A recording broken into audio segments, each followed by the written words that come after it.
As a pilot and an astronaut and a lifetime space enthusiast. Jared Isaacman, the mission commander. Jared Isaacman, commercial astronaut. I'm incredibly grateful for the opportunity to serve as the 15th administrator of NASA.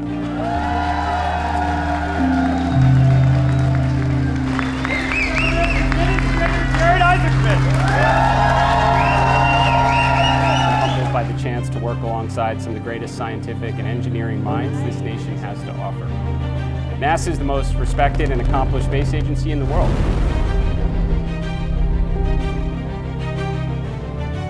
The best is yet to come. Under President Trump's leadership, we will turn the page and start a bold new chapter at NASA with a relentless focus on the mission. America will lead in the ever-expanding high ground of space. We will never come in second place. To succeed, NASA must focus on achieving the near impossible, doing what no other agency or organization or nation is even capable of accomplishing. Under the leadership of President Trump, we will get the job done, and when we do, we will inspire the next generation to want to reach even higher. I'm honored to serve, ready to get to work.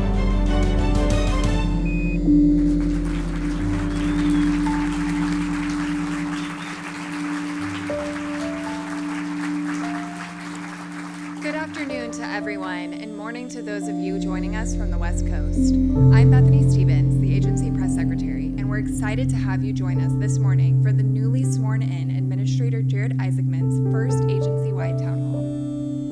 With headlines like "Space Community Celebrates Isaacman Confirmation" and Day One videos like that, I think it's safe to say we're all very excited he's here.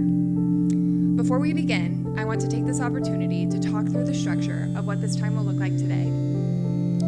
Communication went out internally across the agency announcing this town hall that also included a link to submit questions. As always, we are hoping to get to as many questions as possible, but we do have some time constraints. I ask that when you submit, whether anonymous or with your name, you include your center, as we are aiming to get to as many locations as possible across the workforce. We also have a mic stand here at HQ in the Webb Auditorium, right over there, where today's town hall is taking place. If you have a question in the audience here live, please feel free to go up to the microphone if it is open. Otherwise, we ask that you wait in your seat rather than queuing. Given that the majority of our workforce sits outside of HQ, the majority of questions will be taken online, but please don't let that discourage you from participating here in-house. Lastly, I want to thank everyone here at HQ for taking time out of their day to welcome Administrator Isaacman yesterday, and everyone across NASA for taking time the Friday before Christmas to join us for this town hall today. Without further delay, Administrator Jared Isaacman.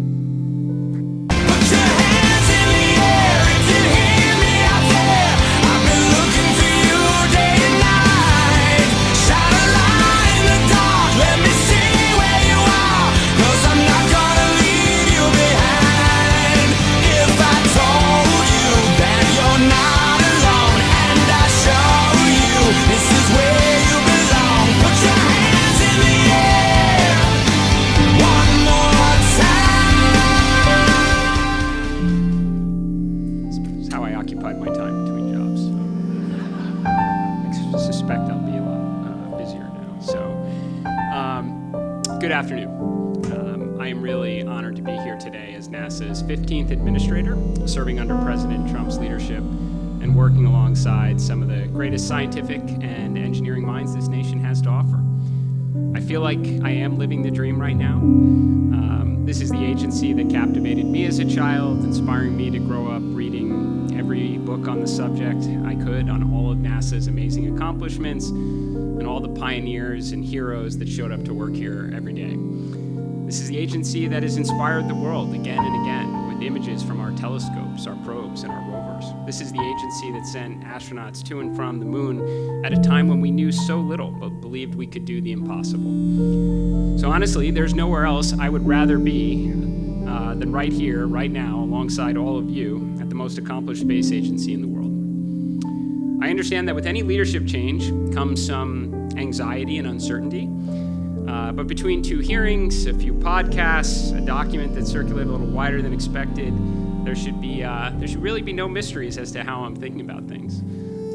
But more importantly, the President has released the National Space Policy, and in my view, it's one of the most significant commitments to America's space program by any administration since the Kennedy era. It lays out a very clear vision, provides unambiguous priorities, and sets timeframes for achievement. And And as it's always been, the honor and exceptional responsibility rightfully falls on all of us here at NASA to deliver. So let me outline the direction that we're going to take together. America will lead in the peaceful exploration of space. We will bring extreme focus to the mission and realize our near-term objectives of returning American astronauts to the moon and establishing an enduring presence to unlock the scientific, economic, and national security potential on the lunar surface. We will look for every opportunity to pull forward the Artemis program to the limits that physics and safety afford, while increasing the flight cadence across the architecture authorized in the One Big Beautiful Bill. The next most significant milestone, of course, is Artemis 2, launching on a historic mission early this coming year. At the same time, we will prepare for the inevitable return by working with our commercial and our international partners to ensure they are aligned with our programmatic objectives and acting with the urgency needed to deliver the launch services, the vehicles, the suits, the habitat, surface power, and rovers required for frequent, affordable missions to the lunar environment. And our journey does not end on the moon. As directed in the National Space Policy, we will accelerate investments in next-generation programs that only NASA is capable of leading, including nuclear surface power and propulsion, technologies that will usher in the next giant leap in space exploration and discovery. Now, we must ignite the orbital and eventual lunar economy. For more than a half century, the space economy has been terrestrially anchored in launch, communication, and observation, with world governments as the primary customer. That perpetual taxpayer-dependent model won't fund the future we've all imagined. Alongside industry and academia, we must uncover the long-awaited promise of pharmaceuticals, biotech, on-orbit computing, anything that can contribute to and perhaps someday entirely justify the cost of maintaining inhabited orbital outposts and generating value far in excess of what it costs to operate in space. Working with industry and academia, we will do all we can to maximize the remaining life of the International Space Station, prioritizing the highest potential science and research with the aim of determining this new orbital economy so that in the future we will transition from one station to many. NASA will become a force multiplier for science. With an immense hunger for the data and enthusiasm to deliver the world-changing headlines that only NASA is capable of achieving, we will endeavor to reduce the time to science and maximize the scientific value of every dollar that's available. Now, I do not believe this is a one-size-fits-all approach. We will embrace a full menu of possibilities, so that includes bespoke missions to extraordinary destinations and expanded CLIPS-style missions that accept more risk for faster discovery, partnering with industry to gather Earth observation data more efficiently and affordably without sacrificing continuity, and lending NASA expertise and resources to enable academic institutions to take on bold scientific missions. Some approaches may be a flavor of the way it has always been done, and some will be a new way. But in all cases, we will challenge the process in every way with the goal of arriving at the desired results as expeditiously and affordably as possible, because if NASA doesn't do it, no one else will. Now, accomplishing our mission will not be easy, but at NASA, it never was, and it never should be. Engineering and program management challenges are just part of the story. We have a great competitor that is moving at absolutely impressive speeds, and it's unsettling to consider the implications if we fail to maintain our technological, scientific, or economic edge in space, and the clock is running. These are fiscally challenging times, and I do support the president and his goal to get spending under control and bring down the national debt. Now, this is hardly NASA specific, but we as a nation can't spend our way out of every problem and believe it will lead to better outcomes. So I don't know where the budgets will land, but I will always advocate passionately for the agency, knowing we will make the most of every dollar entrusted to us. And I'm not arriving with all the answers. I do know this: we cannot achieve our objectives by doing things the way they've been done in recent years, and we know most of the NASA IG reports would echo this sentiment. So we must do all we can to minimize the bureaucratic drag that can slow us down and slow down the great engineers and scientists, and eliminate obstacles that impede progress, flatten the organizational structure to improve information flow and accelerate sound decision-making, and push responsibility down to the talent that is more than capable of getting the job done. And when we do, we must rightfully recognize and reward the contributors that bring the near impossible to reality. NASA must be one of the hardest, most demanding places to work in this country, because lives depend on our work, and the world is counting on our breakthroughs and discoveries. It's why you see the NASA logo anywhere you travel. I mean, people the world over know that we are capable of accomplishing and and the expectations are rightfully very high. We're not alone in the need to evolve to meet the moment. Our international and commercial partners have made commitments as well, and we must place as much pressure on them to deliver as we do on ourselves. No changes happen in a vacuum. I plan to speak with many of you, the leadership teams, the engineers, scientists, astronauts, our program managers, and the people in the field doing the work. I will visit every center in the weeks ahead and engage with our international and commercial partners. I want to hear directly what is broken so we can work together to fix it, and where we are excelling so we can do a lot more of it. It's been a year, but we have real momentum now. NASA has the enthusiastic interest of President Trump, the Vice President, the Cabinet. We have bipartisan congressional support. We have a national space policy outlining the most righteous and inspiring objectives. We have the mandate, we have the talent, the partners, and the resources to get the job done and bring billions of people along with us on this journey. I don't think there are many NASA employees standing next to you who served during the Apollo era.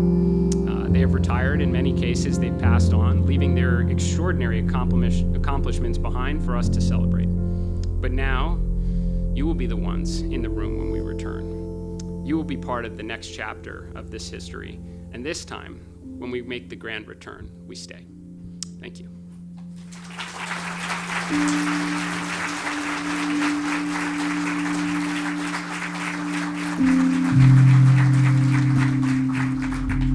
Okay, and with that, we will get right back into the questions that are coming, but I know that one of the questions that was submitted was asking what your plans are for your first 60 days.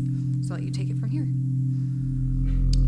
What are my plans for the first 60 days? Well, there is an awful lot to learn. There are volumes of materials on my desk right now to get through. But I think our major priorities are overwhelmingly clear, and it's the first part of the President's national space policy. We have to return to the moon. We have Artemis 2 that's on deck. I mean, again, just weeks away from potentially launching. So I think making sure we concentrate a lot of our resources rightfully in that direction is most appropriate. But there's an awful lot to get done, and this is the agency that can do it. I mean, this is an agency with a lot of proud history, taking on multiple parallel world-changing programs. So I think, again, we know what our near-term responsibilities are, but I'm looking forward to learning as much as I can, getting out and interacting with all of you on that roadshow that I mentioned coming up, and getting things going. Awesome. And Elizabeth Hook-Rogers from NASA HQ, thank you for that question. I will kick it to Samantha Youssef from Glenn. She asked, do you have any insight into when the current hiring freeze may be lifted and whether candidates who are already selected and given start dates will need to recompete for their positions? Well, it's a good question. I think somewhere around 28 hours or so, not even on the job.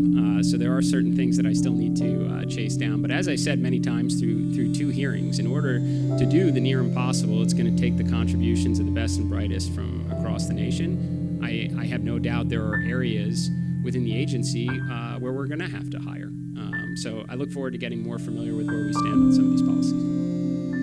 Great. Fernando de la Pina Yaca from Johnson said NASA FOD presented at MCC a state-of-the-art holographic AI tech from IXA. Will NASA incorporate AI and holography in the future? Definitely butchered that word. Well, that, certainly sounds like the right direction. Almost every good space sci-fi movie I've seen incorporated both AI and holographs.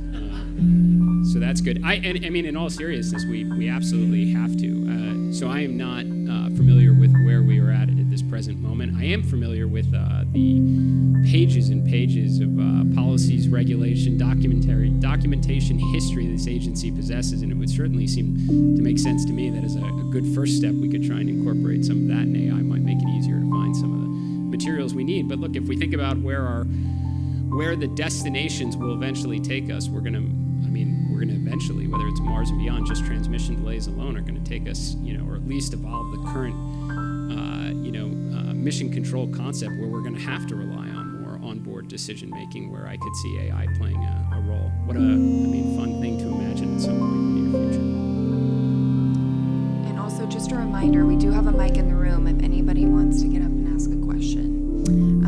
Betty Lynn Mason from Marshall asks, do you see new technology development more by hands-on engineering work here at NASA or through NASA consulting with industry, and why? I think it's both, and I'm sure many of you, you probably have a lot of better things to do than hear what I'm saying. I mean, this question comes up a lot of like, it almost goes to the relevancy of the agency. Like, why do we need a NASA when we have all these great commercial companies, doing all these things? It's like, wait a second, let's go back to the 1960s here during the space race where we did the near impossible. We worked alongside industry. I mean, we had partners. You have Boeing and McDonnell Douglas and Northrop back in the 1960s, and those names are still with us today. And certainly there are some new names out there. I do think it's NASA's job to focus on the near impossible, and we figure those things out. We can hand them off to some of our industry partners, where we can let innovation take off and competitive forces drive down costs, and we just recalibrate next. So look, it's going to be both. The National Space Policy, something I've spoken about extensively, talks a lot about investments in nuclear programs, nuclear surface power, nuclear propulsion. Now, there is an emerging industry that's capable of supporting that, but I think a lot of that is what NASA should be taking on. And then there's certainly areas where we pioneered technology decades ago where we're very comfortable working alongside our commercial partners to get the job done. I don't see that balance ever changing, and especially on the science side. Back to my commentary before, if NASA isn't out there trying to unlock the secrets of the universe, no one else is going to do it. Rita Sambruna from Goddard said, "Welcome, Administrator Isaacman. I was gratified to hear you say that one of the goals of your administration is to make NASA a force multiplier for science. I'm wondering what the word science really means. Is it only the science that serves directly Moon to Mars, space weather, robotics, propulsion science, surface exploration, and more? Or more generally, all science we currently do at the agency, even if not directly linked to Moon to Mars? For example, is traditional astrophysics, studying the universe, included?" Of course. I think like just fundamentally, what are we here to do? We're here to answer the questions that went through every kid's mind when they looked up at the stars at night and wondered what's out there and why it's the way it is. So we play that role across all of our mission directorates. Of course, human space exploration is a major component to that, but as is our entire science program and our technology development initiatives. We're focused in all the right places to try and solve the mysteries in air and space. Bin Jungwang Lee from Johnson says, "If China can air fry barbecue chicken on Tiangong, should we reevaluate rigid and somewhat outdated NASA requirements and use modern tech to turn survival into thriving to attract commercial investment?"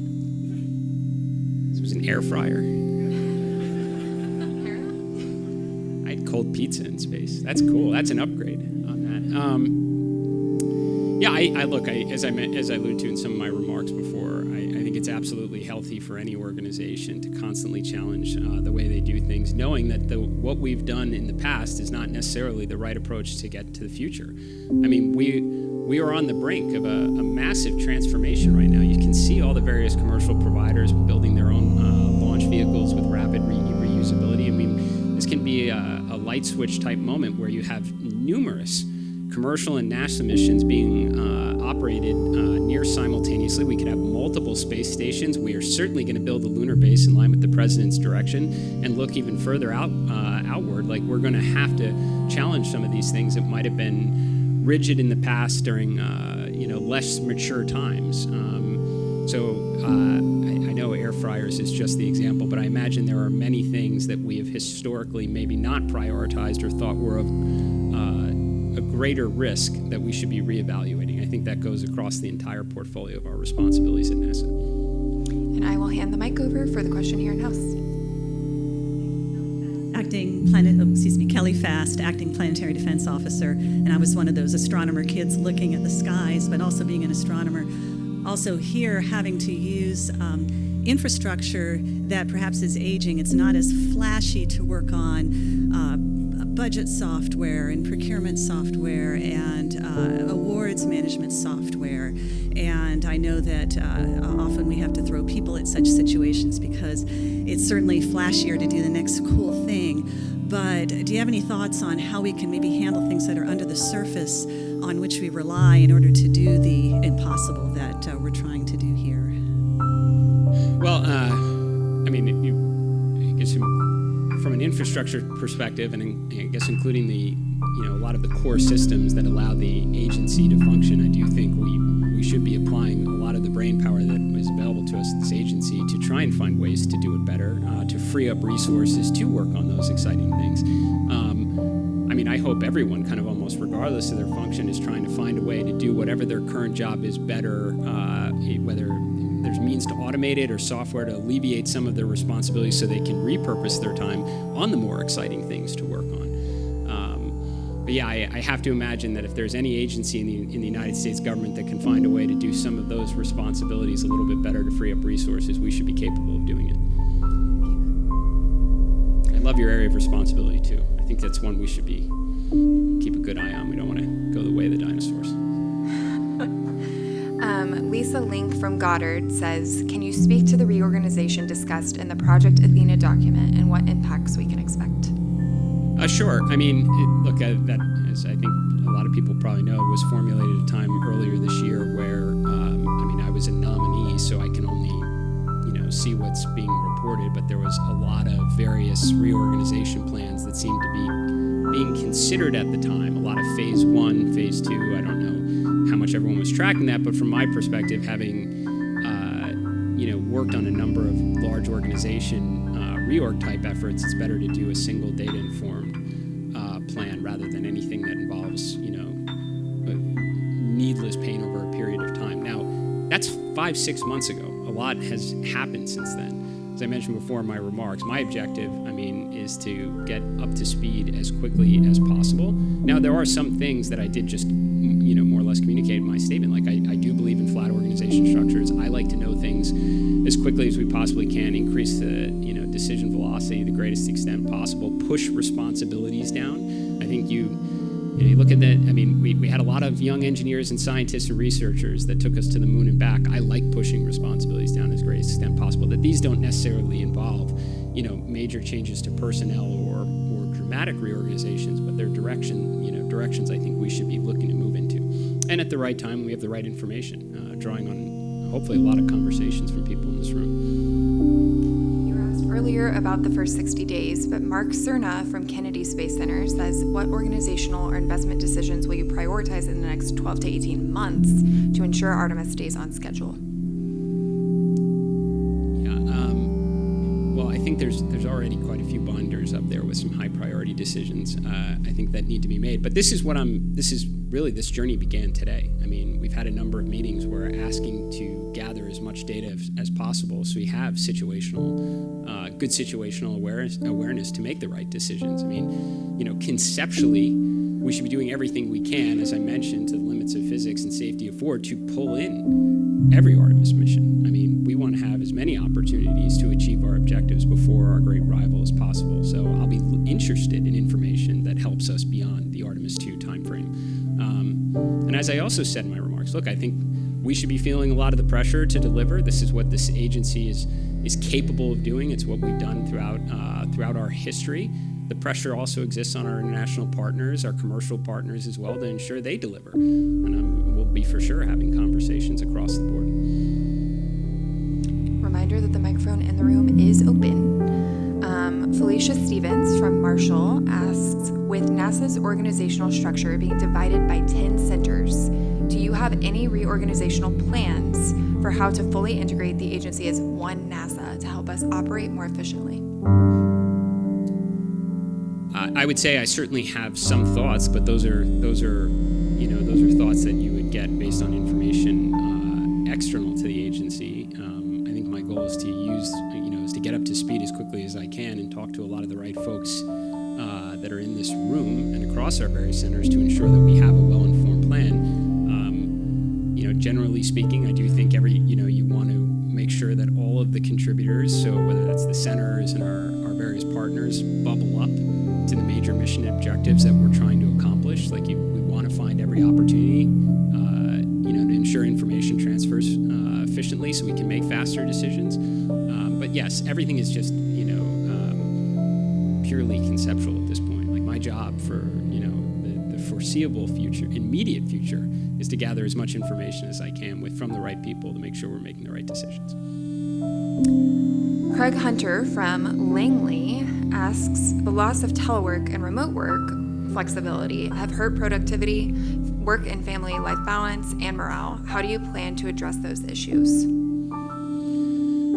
I certainly understand the question. I would just say that at least my experience is that trying to do, kind of big, bold, very challenging endeavors, having all the right minds, the right location, just works better. Now, that doesn't mean that there aren't scenarios where exceptions make sense. As I've said before, it does take, the contributions of the best and brightest from across the nation in order to achieve the near impossible. But generally, I do think it's pretty important to bring all the right people together under the same roof in order to work with the speed, the urgency that's necessary for what we're trying to accomplish. Roger Weiss from Johnson says, huge congratulations on your confirmation. Might you become the first in-office administrator to venture on a space mission?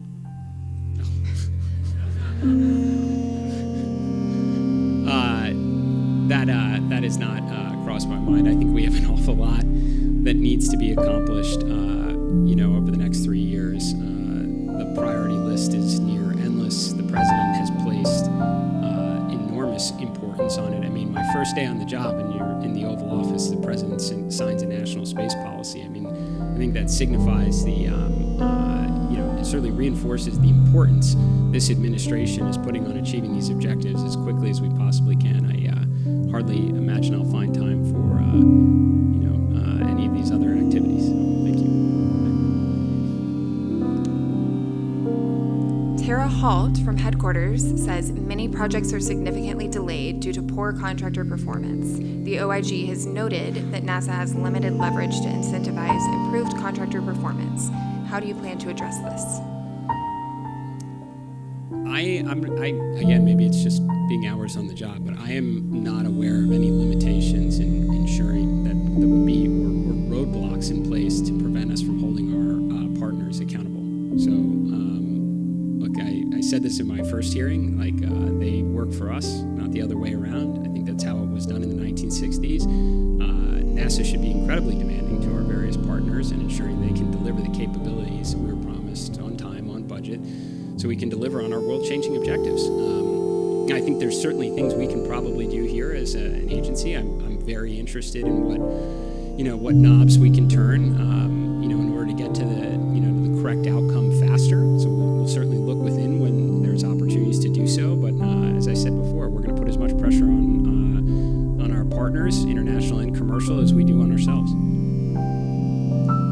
Rich Walls from Langley says, we hear next to nothing about aeronautics. What are your thoughts on the future of the first A in NASA? Oh, I mean, this is an area that I'm incredibly passionate about.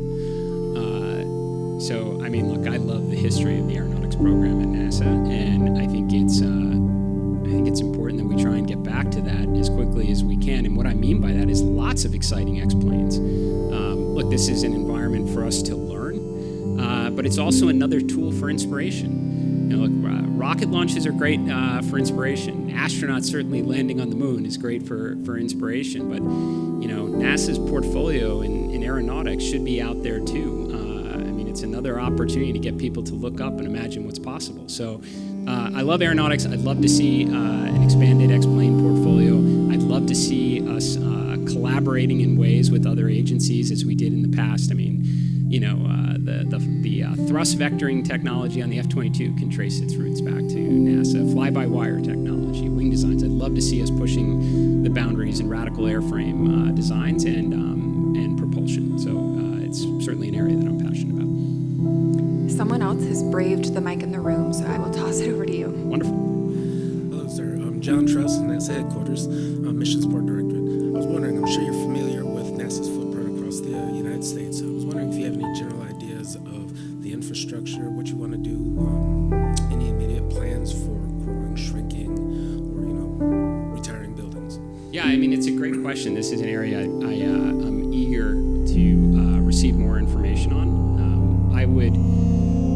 I think the worst outcome, right, is the limited resources that we have available to us, investing in infrastructure capabilities that don't have demand and come at the expense of infrastructure that needs to be modernized, maintained, so we can increase throughput for it, or infrastructure we should be building to better account for the future direction we're seeing in air and space. So, yeah, this is certainly something I want to get my arms around. If we have infrastructure that is not required anymore, it's not needed for us, like it would be a travesty to have money continue to go into that when we know there are so many exciting areas we need to be prioritizing our resources. So I'd love to make sure we're taking a good, holistic, agency-wide view of this and concentrating our firepower on the real needle movers, which is generally a statement, I think, for everything we're going to try and accomplish at the agency with the resources afforded to us by Congress.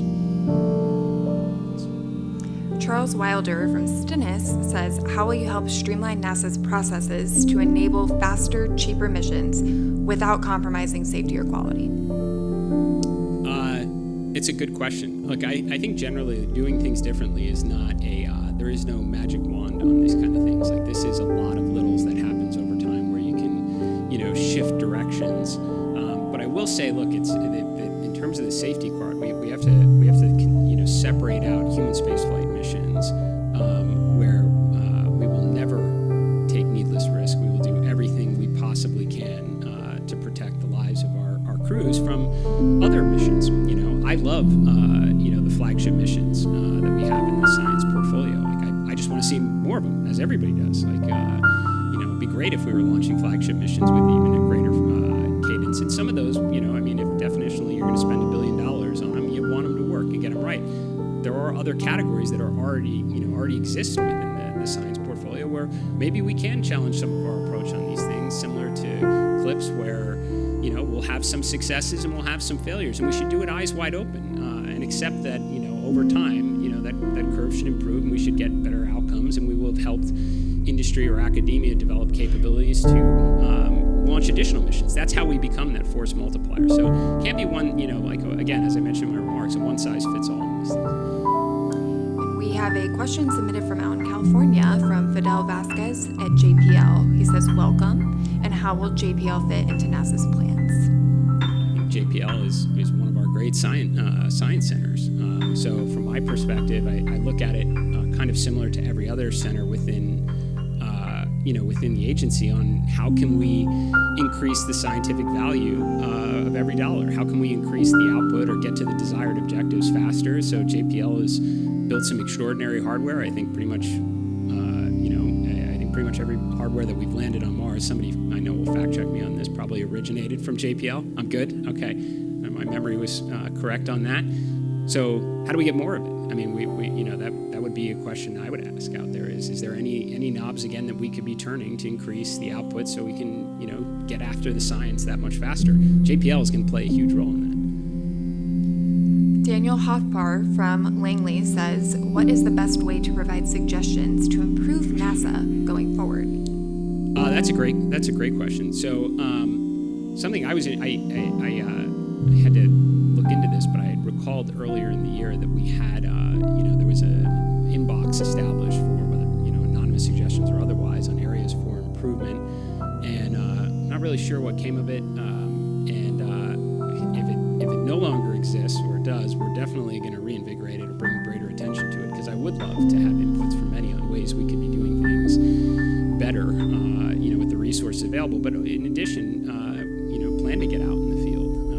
And I can tell everybody now, and you can consider a direction on this. Like, when I do come and visit anyone, please no red carpet or dog and pony show. I am there to learn about everything that's going right, so we can increase it and do more of it, and where their problems are, so we can try and make it better. And that's not going to be, those interactions will not be limited to leadership levels. I plan to have as many conversations as I can. Recognizing, we do have thousands of people, but I am very interested. I'm not going to formulate my positions on things in a vacuum.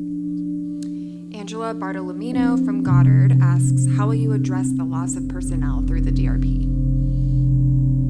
As I've said, many times, I think for us to do what we're supposed to be doing, which is achieving the near impossible, it's going to take the best and brightest from across the nation. So I think a lot has happened this year.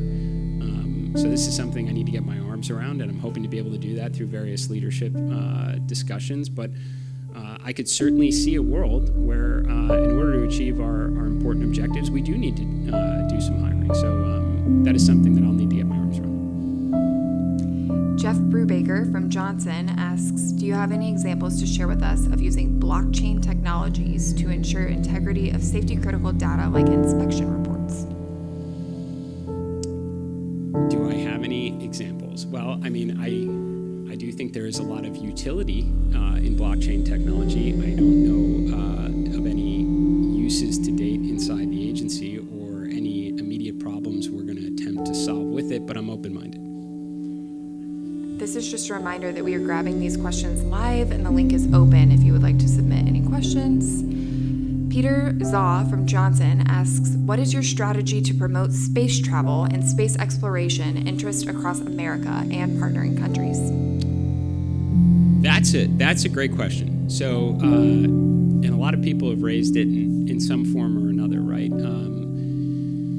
I mean, the space race was a real thing in the 1960s, and everybody followed it quite closely. It was also at a time when, there were 3 TV networks and there was no Netflix and such, so there's a lot of, or Instagram or any of the other reels that capture people's attention, I guess, is there's a lot of things to occupy people's time, and that's unfortunate because we're about to do some pretty impressive and cool things.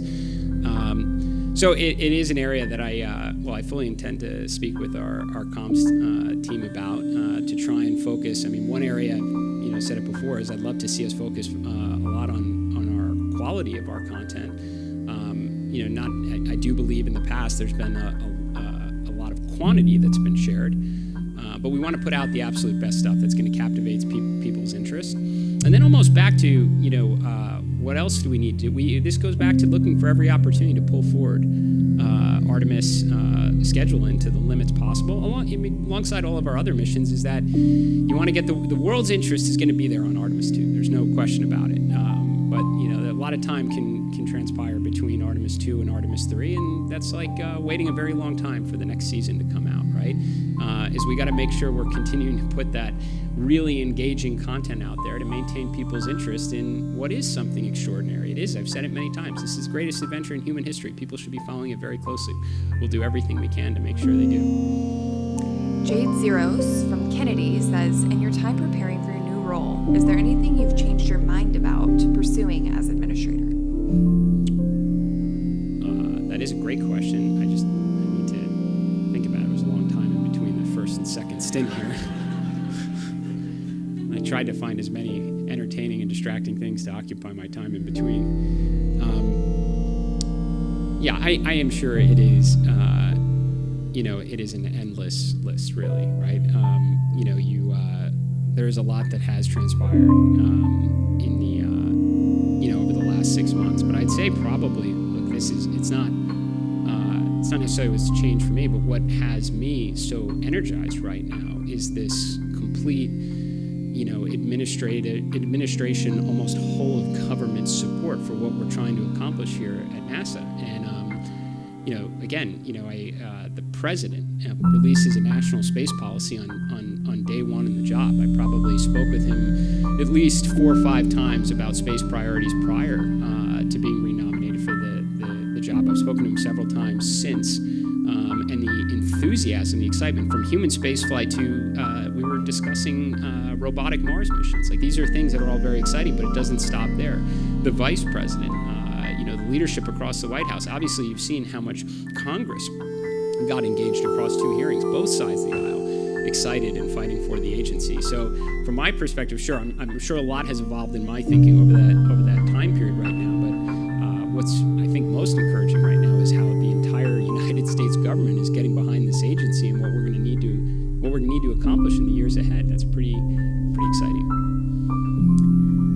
David Reed from Marshall says, Administrator Isaacman, welcome. How do you see NASA working with other agencies such as Space Command, NIST, and others to leverage shared capabilities to develop the space infrastructure needed for ensuring we build the future in space? That's a really great, it's a great question. It comes back, I think, to to the National Space Policy yesterday, which was clearly, covered more than just NASA's responsibility in space, and where to come from an incredibly capable Office of Science, Technology, and Policy.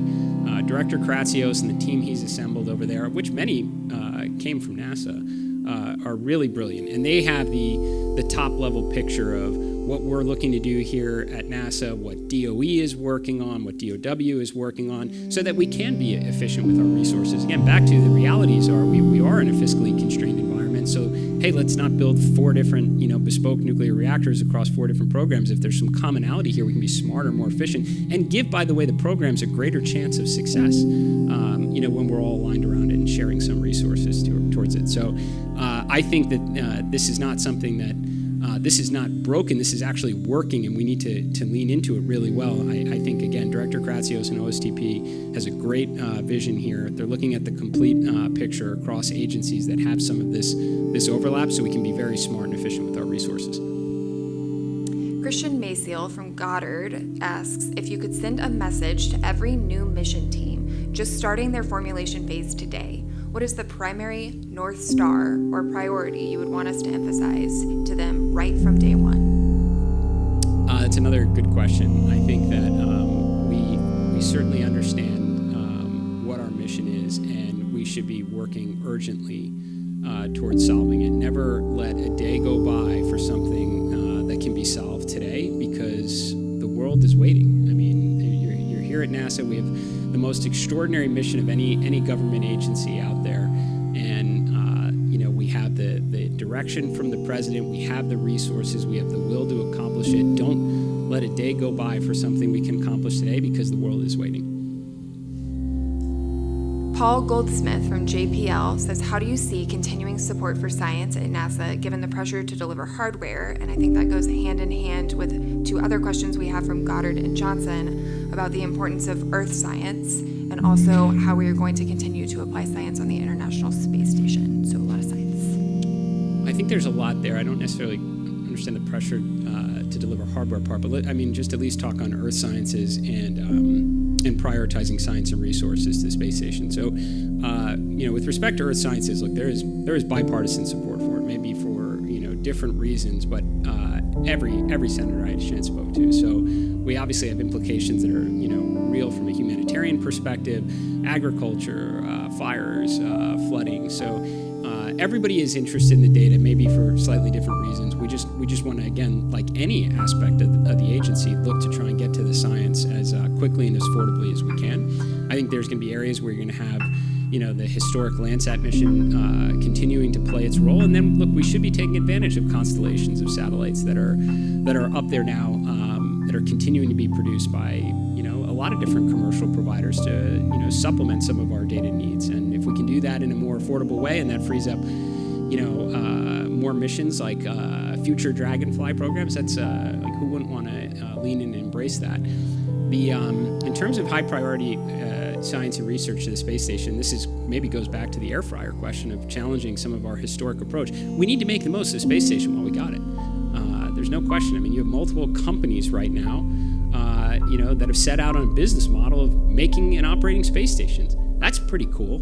But we want to help create some of the demand for it. We want all the pharmaceutical companies lining up and saying, I'll take one. We're very far from that right now. All the biotech companies, I need my space station. That's the exciting future we all want to see someday. So I think we absolutely have to kind of challenge the current approach. We need an outreach effort to all of the industries and academia that think they have the potential for an orbital economy breakthrough, and do everything we can to prioritize getting that science and research to the space station, figure it out, and give the commercial space station companies a fighting chance. We're going to need to depend on them, so we got to do all we can in the years ahead on that. And we have time for a few more questions. Sorry for lumping so many in, but I did promise to get to as many as possible. We have a great one from Vandana Jha from Ames.